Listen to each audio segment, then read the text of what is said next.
Hay ciertos temas de interés absorbente, pero demasiado horribles para ser objeto de una obra de ficción. El buen escritor romántico debe evitarlos si no quiere ofender o ser desagradable. Solo se tratan con propiedad cuando lo grave y majestuoso de la verdad los santifican y sostienen. Nos estremecemos, por ejemplo, con el más intenso dolor agradable ante los relatos del paso del Beresina, del terremoto de Lisboa, de la peste de Londres y de la matanza de San Bartolomé, o de la muerte por asfixia de los 123 prisioneros en el agujero negro de Calcuta. Pero en estos relatos lo excitante es el hecho, la realidad, la historia. Como ficciones, nos parecerían sencillamente abominables. He mencionado algunas de las más destacadas y augustas calamidades que registra la historia, pero en ellas el alcance, no menos que el carácter de la calamidad, es lo que impresiona tan vivamente la imaginación. No necesito recordar al lector que, del largo y horrible catálogo de miserias humanas, podría haber escogido muchos ejemplos individuales, más llenos de sufrimiento esencial que cualquiera de esos inmensos desastres generales. La verdadera desdicha, la aflicción última, en realidad es particular, no difusa. Demos gracias a Dios misericordioso que los horrorosos extremos de agonía los sufra el hombre individualmente, y nunca en masa. Ser enterrado vivo es, sin ningún género de duda, el más terrorífico extremo que jamás haya caído en suerte a un simple mortal. Que le ha caído en suerte con frecuencia, con mucha frecuencia, nadie con capacidad de juicio lo negará. Los límites que separan la vida de la muerte son, en el mejor de los casos, borrosos e indefinidos. ¿Quién podría decir dónde termina uno y dónde empieza el otro?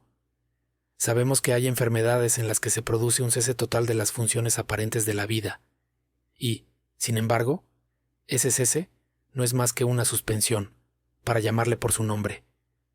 Hay solo pausas temporales en el incomprensible mecanismo. Transcurrido cierto periodo, algún misterioso principio oculto pone de nuevo en movimiento los mágicos piñones y las ruedas fantásticas. La cuerda de plata no quedó suelta para siempre, ni irreparablemente roto el vaso de oro. Pero, entre tanto, ¿dónde estaba el alma? Sin embargo, aparte de la inevitable conclusión a priori que tales causas deben producir tales efectos, que los bien conocidos casos de vida en suspenso, una y otra vez, provocan inevitablemente entierros prematuros. Aparte de esta consideración, tenemos el testimonio directo de la experiencia médica y del vulgo que prueba que en realidad tienen lugar un gran número de estos entierros. Yo podría referir ahora mismo, si fuera necesario, 100 ejemplos bien probados. Uno de características muy asombrosas, y cuyas circunstancias igual quedan aún vivas en la memoria de algunos de mis lectores, ocurrió no hace mucho en la vecina ciudad de Baltimore, donde causó una conmoción penosa, intensa y muy extendida. La esposa de uno de los más respetables ciudadanos, abogado eminente y miembro del Congreso, fue atacada por una repentina e inexplicable enfermedad que burló el ingenio de los médicos. Después de padecer mucho murió, o se supone que murió. Nadie sospechó, y en realidad no había motivos para hacerlo, que no estaba verdaderamente muerta. Presentaba todas las apariencias comunes de la muerte. El rostro tenía el habitual contorno contraído y sumido. Los labios mostraban la habitual palidez marmórea. Los ojos no tenían brillo. Faltaba el calor. Cesaron las pulsaciones. Durante 3 días el cuerpo estuvo sin enterrar, y en ese tiempo adquirió una rigidez pétrea. Resumiendo, se adelantó el funeral por el rápido avance de lo que se supuso era descomposición. La dama fue depositada en la cripta familiar, que permaneció cerrada durante los 3 años siguientes. Al expirar ese plazo se abrió para recibir un sarcófago, pero, ¡ay!, qué terrible choque esperaba al marido cuando abrió personalmente la puerta. Al empujar los portones, un objeto vestido de blanco cayó rechinando en sus brazos. Era el esqueleto de su mujer con la mortaja puesta. Una cuidadosa investigación mostró la evidencia que ella había revivido a los 2 días de ser sepultada, que sus luchas, dentro del ataúd, habían provocado la caída de éste desde una repisa o nicho al suelo, y al romperse el féretro pudo salir de él. Apareció vacía una lámpara que accidentalmente se había dejado llena de aceite, dentro de la tumba. Puede, no obstante, haberse consumido por evaporación. En los peldaños superiores de la escalera que descendía a la espantosa cripta, había un trozo del ataúd, con el cual, al parecer, la mujer había intentado llamar la atención golpeando la puerta de hierro. Mientras hacía esto, probablemente se desmayó, o quizás murió de puro terror, y al caer, la mortaja se enredó en alguna pieza de hierro que sobresalía hacia adentro. Allí quedó, y así se pudrió, erguida. En el año 1810 tuvo lugar en Francia un caso de inhumación prematura, en circunstancias que contribuyen mucho a justificar la afirmación que dice que la verdad es más extraña que la ficción. La heroína de la historia era Mademoiselle Victorine Lafourcade, una joven de ilustre familia, rica y muy guapa. Entre sus numerosos pretendientes se contaba Julien Bossuet, un pobre literato o periodista de París.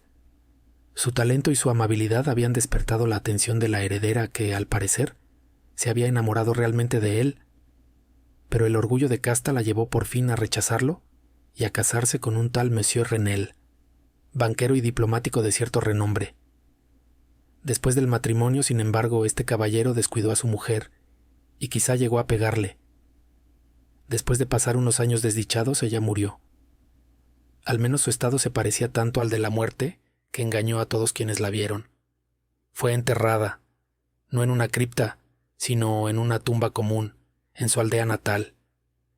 Desesperado y aún inflamado por el recuerdo de su cariño profundo, el enamorado viajó de la capital a la lejana provincia donde se encontraba la aldea, con el romántico propósito de desenterrar el cadáver y apoderarse de sus preciosos cabellos. Llegó a la tumba. A medianoche desenterró el ataúd, lo abrió y, cuando iba a cortar los cabellos, se detuvo ante los ojos de la amada, que se abrieron. La dama había sido enterrada viva. Las pulsaciones vitales no habían desaparecido del todo, y las caricias de su amado la despertaron de aquel letargo que equivocadamente había sido confundido con la muerte. Desesperado, el joven la llevó a su alojamiento en la aldea. Empleó unos poderosos reconstituyentes aconsejados por sus no pocos conocimientos médicos. En resumen, ella revivió, reconoció a su Salvador, permaneció con él hasta que lenta y gradualmente recobró la salud. Su corazón no era tan duro, y esta última lección de amor bastó para ablandarlo. Lo entregó a Bossuet. No volvió junto a su marido, sino que, ocultando su resurrección, huyó con su amante a América. 20 años después, los dos regresaron a Francia, convencidos que el paso del tiempo había cambiado tanto la apariencia de la dama que sus amigos no podrían reconocerla. Pero se equivocaron, pues al primer encuentro Monsieur Renel reconoció a su mujer y la reclamó. Ella rechazó la reclamación y el tribunal la apoyó, resolviendo que las extrañas circunstancias y el largo periodo transcurrido habían abolido, no solo desde un punto de vista equitativo, sino legalmente la autoridad del marido. La revista de cirugía de Leipzig, publicación de gran autoridad y mérito, que algún editor americano haría bien en traducir y publicar, relata en uno de los últimos números un acontecimiento muy penoso que presenta las mismas características. Un oficial de artillería, hombre de gigantesca estatura y salud excelente, fue derribado por un caballo indomable y sufrió una contusión muy grave en la cabeza, que le dejó inconsciente. Tenía una ligera fractura de cráneo, pero no se percibió un peligro inmediato. La trepanación se hizo con éxito. Se le aplicó una sangría y se adoptaron otros muchos remedios comunes. Pero cayó lentamente en un sopor, cada vez más grave, y por fin se le dio por muerto. Hacía calor y lo enterraron con prisa indecorosa en uno de los cementerios públicos. Sus funerales tuvieron lugar un jueves. Al domingo siguiente, el parque del cementerio, como de costumbre, se llenó de visitantes, y alrededor del mediodía se produjo un gran revuelo, provocado por las palabras de un campesino que, habiéndose sentado en la tumba del oficial, había sentido removerse la tierra, como si alguien estuviera luchando abajo. Al principio nadie prestó demasiada atención a las palabras de este hombre, pero su evidente terror y la terca insistencia con que repetía su historia produjeron, al fin, su natural efecto en la muchedumbre. Algunos con rapidez consiguieron unas palas, y la tumba, vergonzosamente superficial, estuvo en pocos minutos tan abierta que dejó al descubierto la cabeza de su ocupante. Daba la impresión que estaba muerto, pero aparecía casi sentado dentro del ataúd, cuya tapa, en furiosa lucha, había levantado parcialmente. Inmediatamente lo llevaron al hospital más cercano, donde se le declaró vivo, aunque en estado de asfixia. Después de unas horas volvió en sí, reconoció a algunas personas conocidas y con frases inconexas relató sus agonías en la tumba. Por lo que dijo, estaba claro que la víctima mantuvo la conciencia de vida durante más de una hora después de la inhumación, antes de perder los sentidos. Habían rellenado la tumba, sin percatarse, con una tierra muy porosa, sin aplastar, y por eso le llegó un poco de aire. Oyó los pasos de la multitud sobre su cabeza y, a su vez, trató de hacerse oír. El tumulto en el parque del cementerio, dijo, fue lo que seguramente lo despertó de un profundo sueño. Pero al despertarse se dio cuenta del espantoso horror de su situación. Este paciente, según cuenta la historia, iba mejorando y parecía encaminado hacia un restablecimiento definitivo, cuando cayó víctima de la charlatanería de los experimentos médicos. Se le aplicó la batería galvánica y expiró de pronto en uno de esos paroxismos estáticos que en ocasiones produce. La mención de la batería galvánica, sin embargo, me trae a la memoria un caso bien conocido y muy extraordinario, en que su acción resultó ser la manera de devolver la vida a un joven abogado de Londres que estuvo enterrado 2 días. Esto ocurrió en 1831, y entonces causó profunda impresión en todas partes, donde era tema de conversación. El paciente, el señor Edward Stapleton, había muerto, aparentemente, de fiebre tifoidea acompañada de unos síntomas anómalos que despertaron la curiosidad de sus médicos.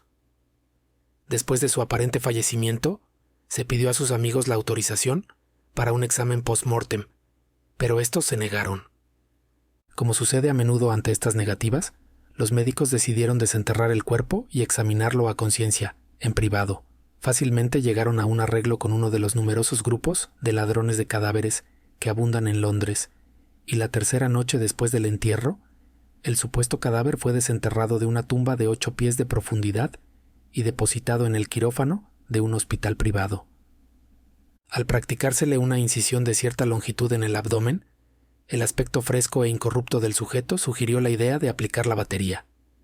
Hicieron sucesivos experimentos con los efectos acostumbrados, sin nada de particular en ningún sentido, salvo en 1 o 2 ocasiones, una apariencia de vida mayor de la norma en cierta acción convulsiva. Era ya tarde, iba a amanecer, y se creyó oportuno, al fin, proceder inmediatamente a la disección. Pero uno de los estudiosos tenía un deseo especial de experimentar una teoría propia, e insistió en aplicar la batería a uno de los músculos pectorales. Tras realizar una tosca incisión, se estableció apresuradamente un contacto. Entonces el paciente, con un movimiento rápido pero nada convulsivo, se levantó de la mesa, caminó hacia el centro de la habitación, miró intranquilo a su alrededor unos instantes y entonces habló. Lo que dijo fue ininteligible, pero pronunció algunas palabras y silabeaba claramente. Después de hablar, cayó pesadamente al suelo. Durante unos momentos todos se quedaron paralizados de espanto, pero la urgencia del caso pronto les devolvió la presencia de ánimo. Se vio que el señor Stapleton estaba vivo, aunque sin sentido. Después de administrarle éter volvió en sí y rápidamente recobró la salud, retornando a la sociedad de sus amigos, a quienes, sin embargo, se les ocultó toda noticia sobre la resurrección, hasta que ya no se temía una recaída. Es de imaginar la maravilla de aquellos y su extasiado asombro. El dato más espeluznante de este incidente, sin embargo, se encuentra en lo que afirmó el mismo señor Stapleton. Declaró que en ningún momento perdió todo el sentido, que de un modo borroso y confuso percibía todo lo que le estaba ocurriendo desde el instante en que fuera declarado muerto por los médicos hasta cuando cayó desmayado en el piso del hospital. «Estoy vivo», fueron las incomprendidas palabras que, al reconocer la sala de disección, había intentado pronunciar en aquel grave instante de peligro. Sería fácil multiplicar historias como estas, pero me abstengo, porque en realidad no nos hacen falta para establecer el hecho que suceden entierros prematuros.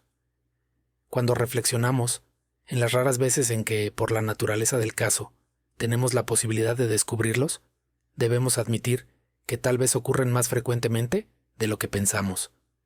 En realidad, casi nunca se han removido muchas tumbas de un cementerio, por alguna razón, sin que aparecieran esqueletos en posturas que sugieren la más espantosa de las sospechas. La sospecha es espantosa, pero es más espantoso el destino. Puede afirmarse sin vacilar que ningún suceso se presta tanto a llevar al colmo de la angustia física y mental como el enterramiento antes de la muerte. La insoportable opresión de los pulmones, las emanaciones sofocantes de la tierra húmeda, la mortaja que se adhiere, el rígido abrazo de la estrecha morada, la oscuridad de la noche absoluta, el silencio como un mar que abruma, la invisible pero palpable presencia del gusano vencedor. Estas cosas, junto con los deseos del aire y de la hierba que crecen arriba, con el recuerdo de los queridos amigos que volarían a salvarnos si se enteraran de nuestro destino, y la conciencia que nunca podrán saberlo, que nuestra suerte irremediable es la de los muertos de verdad, estas consideraciones, digo, llevan el corazón aún palpitante a un grado de espantoso e insoportable horror ante el cual la imaginación más audaz retrocede. No conocemos nada tan angustioso en la tierra. No podemos imaginar nada tan horrible en los dominios del más profundo infierno. Y por eso, todos los relatos sobre este tema despiertan un interés profundo, interés que, sin embargo, gracias a la temerosa reverencia hacia este tema, depende justa y específicamente de nuestra creencia en la verdad del asunto narrado. Lo que voy a contar ahora es mi conocimiento real, mi experiencia efectiva y personal.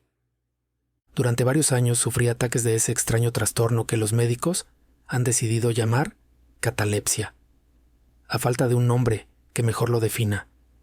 Aunque tanto las causas inmediatas como las predisposiciones e incluso el diagnóstico de esta enfermedad siguen siendo misteriosas, su carácter evidente y manifiesto es bien conocido.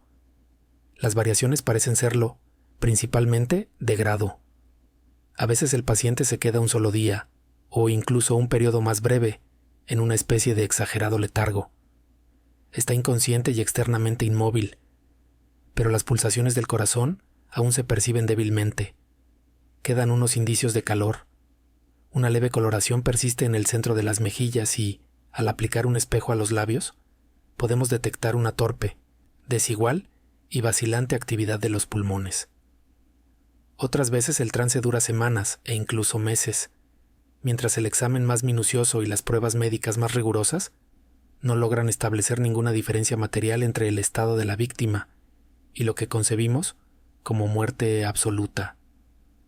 Por regla general, lo salvan del entierro prematuro sus amigos, que saben que sufría anteriormente de catalepsia, y la consiguiente sospecha, pero sobre todo le salva la ausencia de corrupción. La enfermedad, por fortuna, avanza gradualmente. Las primeras manifestaciones, aunque marcadas, son inequívocas. Los ataques son cada vez más característicos y cada uno dura más que el anterior. En esto reside la mayor seguridad, de cara a evitar la inhumación. El desdichado cuyo primer ataque tuviera la gravedad con que en ocasiones se presenta, sería casi inevitablemente llevado vivo a la tumba. Mi propio caso no difería en ningún detalle importante de los mencionados en los textos médicos. A veces, sin ninguna causa aparente, me hundía poco a poco en un estado de semisíncope, o casi desmayo, y ese estado, sin dolor, sin capacidad de moverme, o realmente de pensar, pero con una borrosa y letárgica conciencia de la vida y de la presencia de los que rodeaban mi cama, duraba hasta que la crisis de la enfermedad me devolvía, de repente, el perfecto conocimiento. Otras veces el ataque era rápido, fulminante, me sentía enfermo, aterido, helado, con escalofríos y mareos, y, de repente, me caía postrado. Entonces, durante semanas todo estaba vacío, negro, silencioso y la nada se convertía en el universo. La total aniquilación no podía ser mayor. Despertaba, sin embargo, de estos últimos ataques lenta y gradualmente, en contra de lo repentino del acceso. Así como amanece el día para el mendigo que vaga por las calles en la larga y desolada noche de invierno, sin amigos ni casa, así lenta, cansada, alegre volvía a mí la luz del alma. Pero, aparte de esta tendencia al síncope, mi salud general parecía buena, y no hubiera podido percibir que sufría esta enfermedad, a no ser que una peculiaridad de mi sueño pudiera considerarse provocada por ella. Al despertarme, Nunca podía recobrar enseguida el uso completo de mis facultades, y permanecía siempre durante largo rato en un estado de azoramiento y perplejidad, ya que las facultades mentales en general y la memoria en particular se encontraban en absoluta suspensión. En todos mis padecimientos no había sufrimiento físico, sino una infinita angustia moral. Mi imaginación se volvió macabra. Hablaba de gusanos, de tumbas, de epitafios. Me perdía en meditaciones sobre la muerte, y la idea del entierro prematuro se apoderaba de mi mente. El espeluznante peligro al cual estaba expuesto me obsesionaba día y noche. Durante el primero la tortura de la meditación era excesiva. Durante la segunda era suprema, cuando las tétricas tinieblas se extendían sobre la tierra. Entonces, presa de los más horribles pensamientos, temblaba como las trémulas plumas de un coche fúnebre. Cuando mi naturaleza ya no aguantaba la vigilia, me sumía en una lucha que al fin me llevaba al sueño, pues me estremecía pensando que, al despertar, podía encontrarme metido en una tumba. Y cuando, por fin, me hundía en el sueño, lo hacía solo para caer de inmediato en un mundo de fantasmas, sobre el cual flotaba con inmensas y tenebrosas alas negras la única, predominante y sepulcral idea. De las innumerables imágenes melancólicas que me oprimían en sueños, elijo para mi relato una visión solitaria. Soñé que había caído en un trance cataléptico de más duración y profundidad que lo normal. De repente una mano helada se posó en mi frente y una voz impaciente, farfullante, susurró en mi oído. «Levántate». Me incorporé. La oscuridad era total. No podía ver la figura del que me había despertado. No podía recordar ni la hora en que había caído en trance, ni el lugar en que me encontraba. Mientras seguía inmóvil, intentando ordenar mis pensamientos, la fría mano me agarró con fuerza por la muñeca, sacudiéndola con petulancia, mientras la voz farfullante decía de nuevo: «¡Levántate! ¿No te he dicho que te levantes?» «¿Y tú?», pregunté. «¿Quién eres?» «No tengo nombre en las regiones donde habito», replicó la voz tristemente. «Fui un hombre y soy un espectro. Era despiadado, pero soy digno de lástima. Ya ves que tiemblo. Me rechinan los dientes cuando hablo, pero no es por el frío de la noche eterna. Pero este horror es insoportable. ¿Cómo puedes dormir tú tranquilo? No me dejan descansar los gritos de estas largas agonías. Estos espectáculos son más de lo que puedo soportar. Levántate. Ven conmigo a la noche exterior y deja que te muestre las tumbas. ¿No es este un espectáculo de dolor?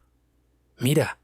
Miré, y la figura invisible que aún seguía apretándome la muñeca consiguió abrir las tumbas de toda la humanidad, y de cada una salían las irradiaciones fosfóricas de la descomposición, de forma que pude ver sus más escondidos rincones y los cuerpos amortajados en su triste y solemne sueño con el gusano. Pero, ¡ay!, los que realmente dormían, aunque fueran muchos millones, eran menos que los que no dormían en absoluto, y había una débil lucha, y había un triste y general desasosiego, y de las profundidades de los innumerables pozos salía el melancólico frotar de las vestiduras de los enterrados. Y, entre aquellos que parecían descansar tranquilos, vi que muchos habían cambiado, en mayor o menor grado, la rígida e incómoda postura en que fueron sepultados. Y la voz me habló de nuevo, mientras contemplaba. ¿No es esto acaso un espectáculo lastimoso? Pero, antes que encontrara palabras para contestar, la figura había soltado mi muñeca. Las luces fosfóricas se extinguieron y las tumbas se cerraron con repentina violencia, mientras de ellas salía un tumulto de gritos desesperados repitiendo: «¿No es esto, Dios mío, acaso un espectáculo lastimoso?».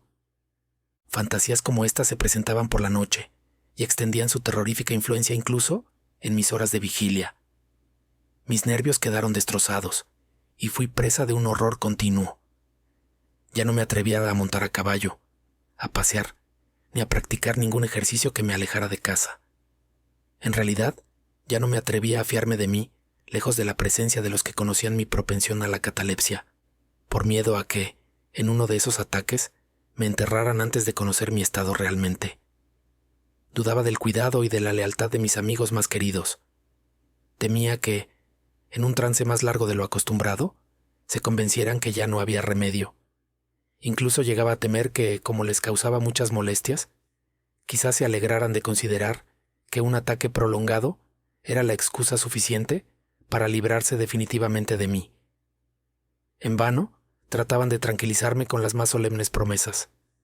Les exigía, con los juramentos más sagrados, que en ninguna circunstancia me enterraran hasta que la descomposición estuviera tan avanzada que impidiese la conservación.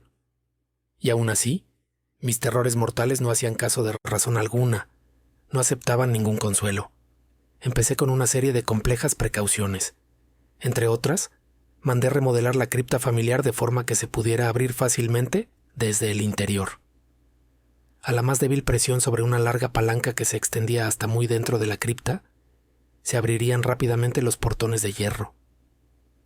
También estaba prevista la entrada libre de aire y de luz, y adecuados recipientes con alimentos y agua, al alcance del ataúd preparado para recibirme.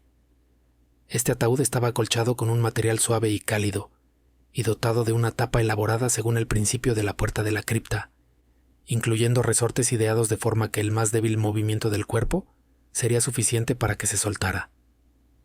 Aparte de esto, del techo de la tumba colgaba una gran campana, cuya soga pasaría, estaba previsto, por un agujero en el ataúd y estaría atada a una mano del cadáver.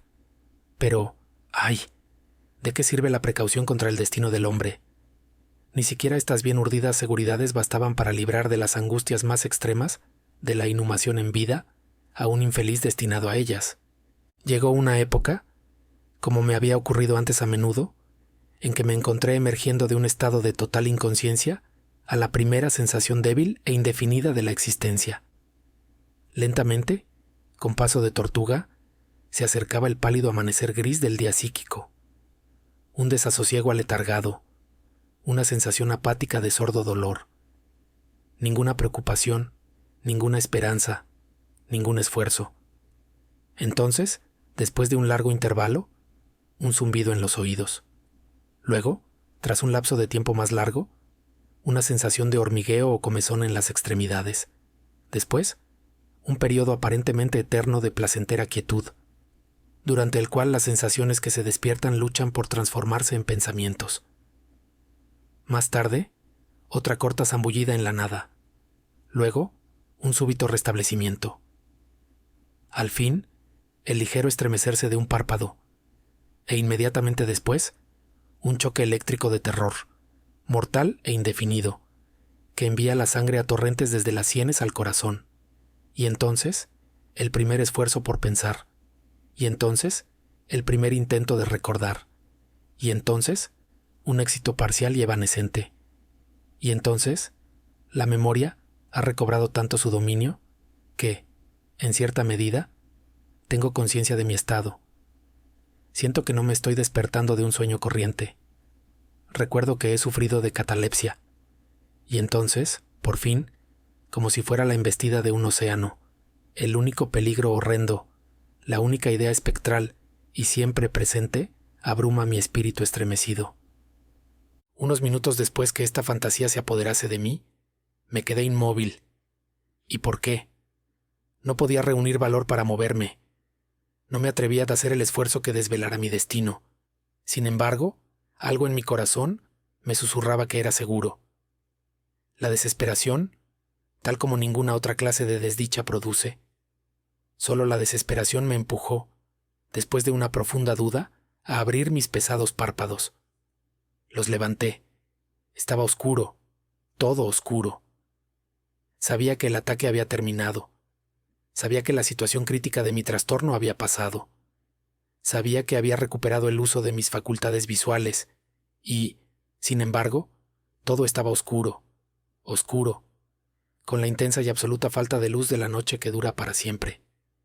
Intenté gritar, y mis labios y mi lengua reseca se movieron convulsivamente, pero ninguna voz salió de los cavernosos pulmones, que, oprimidos como por el peso de una montaña, jadeaban y palpitaban con el corazón en cada inspiración laboriosa y difícil. El movimiento de las mandíbulas, en el esfuerzo por gritar, me mostró que estaban atadas, como se hace con los muertos. Sentí también que yacía sobre una materia dura, y algo parecido me apretaba los costados. Hasta entonces no me había atrevido a mover ningún miembro, pero al fin levanté con violencia mis brazos, que estaban estirados, con las muñecas cruzadas. Chocaron con una materia sólida que se extendía sobre mi cuerpo a no más de 6 pulgadas de mi cara. Ya no dudaba que reposaba al fin dentro de un ataúd. Y entonces, en medio de toda mi infinita desdicha, vino dulcemente la esperanza, como un querubín, pues pensé en mis precauciones. Me retorcí e hice espasmódicos esfuerzos para abrir la tapa. No se movía. Me toqué las muñecas buscando la soga. No la encontré. Y entonces mi consuelo huyó para siempre, y una desesperación aún más inflexible reinó triunfante, pues no pude evitar percatarme de la ausencia de las almohadillas que había preparado con tanto cuidado. Y entonces llegó de repente a mis narices el fuerte y peculiar olor de la tierra húmeda. La conclusión era irresistible. No estaba en la cripta. Había caído en trance lejos de casa, entre desconocidos. No podía recordar cuándo y cómo, y ellos me habían enterrado como a un perro, metido en algún ataúd común, cerrado con clavos y arrojado bajo tierra y para siempre, en alguna tumba común y anónima. Cuando este horrible convencimiento se abrió paso con fuerza hasta lo más íntimo de mi alma, luché una vez más por gritar. Y este segundo intento tuvo éxito. Un largo, salvaje y continuo grito o alarido de agonía resonó en los recintos de la noche subterránea. «Oye, ¿qué es eso?», dijo una áspera voz como respuesta. «¿Qué diablos pasa ahora?», dijo un segundo. «Fuera de ahí», dijo un tercero. «¿Por qué aúlla de esa manera? ¿Como un gato montés?», dijo un cuarto. Y entonces unos individuos de aspecto rudo me sujetaron y me sacudieron sin ninguna consideración. No me despertaron del sueño, pues estaba completamente despierto cuando grité, pero me devolvieron la plena posesión de mi memoria. Esta aventura ocurrió cerca de Richmond, en Virginia. Acompañado de un amigo, había bajado, en una expedición de caza, unas millas por las orillas del río James. Se acercaba la noche cuando nos sorprendió una tormenta. La cabina de una pequeña chalupa anclada en la corriente y cargada de tierra vegetal nos ofreció el único refugio asequible. Le sacamos el mayor provecho posible y pasamos la noche a bordo. Me dormí en una de las 2 literas. No hace falta describir las literas de una chalupa de 60 o 70 toneladas. La que yo ocupaba no tenía ropa de cama. Tenía una anchura de 18 pulgadas. La distancia entre el fondo y la cubierta era exactamente la misma. Me resultó muy difícil meterme en ella. Sin embargo, dormí profundamente, y toda mi visión, pues no era ni un sueño ni una pesadilla, surgió naturalmente de las circunstancias de mi postura, de la tendencia habitual de mis pensamientos, y de la dificultad, que ya he mencionado, de concentrar mis sentidos, y sobre todo, de recobrar la memoria durante largo rato después de despertarme. Los hombres que me sacudieron eran los tripulantes de la chalupa, y algunos jornaleros contratados para descargarla. De la misma carga procedía el olor a tierra. La venda en torno a las mandíbulas era un pañuelo de seda con el que me había atado la cabeza, a falta de gorro de dormir. Las torturas que soporté, sin embargo, fueron indudablemente iguales en aquel momento a las de la verdadera sepultura. Eran de un horror inconcebible, increíblemente espantosas. Pero del mal procede el bien, pues su mismo exceso provocó en mi espíritu una reacción inevitable. Mi alma adquirió temple, vigor. Salí fuera, hice ejercicios duros, respiré aire puro, pensé en más cosas que en la muerte, abandoné mis 8 textos médicos, quemé el libro de Buchan. No leí más pensamientos nocturnos ni grandilocuencias sobre cementerios, ni cuentos de miedo como este. En muy poco tiempo me convertí en un hombre nuevo y viví una vida de hombre.